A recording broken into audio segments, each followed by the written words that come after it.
అసలు ఈ మూసీ ప్రాజెక్టు సుందరీకరణ మీద రాష్ట్ర ప్రభుత్వం ఎంత ఖర్చు పెట్టాలనుకుంటుంది?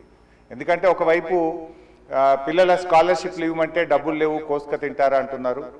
లేదా రిటైర్డ్ ఎంప్లాయీస్కు డబ్బులు ఇవ్వండి అంటే డబ్బులు లేవంటున్నారు.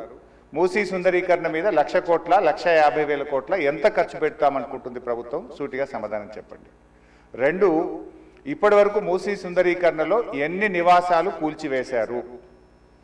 ఆ కూల్చివేసిన నివాసాలకు 2013 భూసేకరణ చట్టం కింద పాత ఇండ్లకు కంపెన్సేషన్ ఇచ్చారా? వేజ్ లాస్ ఇచ్చారా? లేదా సింపుల్గా కేసీఆర్ గారు కట్టిన డబుల్ బెడ్రూమ్ ఇళ్లలో అసైన్మెంట్ చేసి పంపారా? ఇంకా మీరు ఐడెంటిఫై చేసి కూల్చవలసిన ప్రభుత్వ ప్రైవేటు ఇల్లు ఎంత భూమి ప్రభుత్వ ప్రైవేట్ సేకరిస్తున్నారు? సమాధానం చెప్పండి. అంటే స్వచ్ఛమైన గోదావరి జలాలను మూసీలో వదులుతామన్నారు, సంతోషం. మరి ఈ 2.5 టీఎంసీల గోదావరి జలాలు ఎక్కడి నుంచి తెస్తున్నారు? గత ప్రభుత్వం కాళేశ్వరంలో భాగంగా నిర్మించిన మల్లన్న సాగర్ నుంచి నీళ్లు మూసీకి తెస్తున్నారా? ఇంకెక్కడి నుంచైనా గాల్లో నుంచి తెస్తున్నారా? ఆ 2.5 టీఎంసీలు కాళేశ్వరం ప్రాజెక్టులోని మల్లన్న సాగర్ నుంచి వస్తున్నాయా? ఎక్కడి నుంచి వస్తున్నాయో సమాధానం చెప్పండి.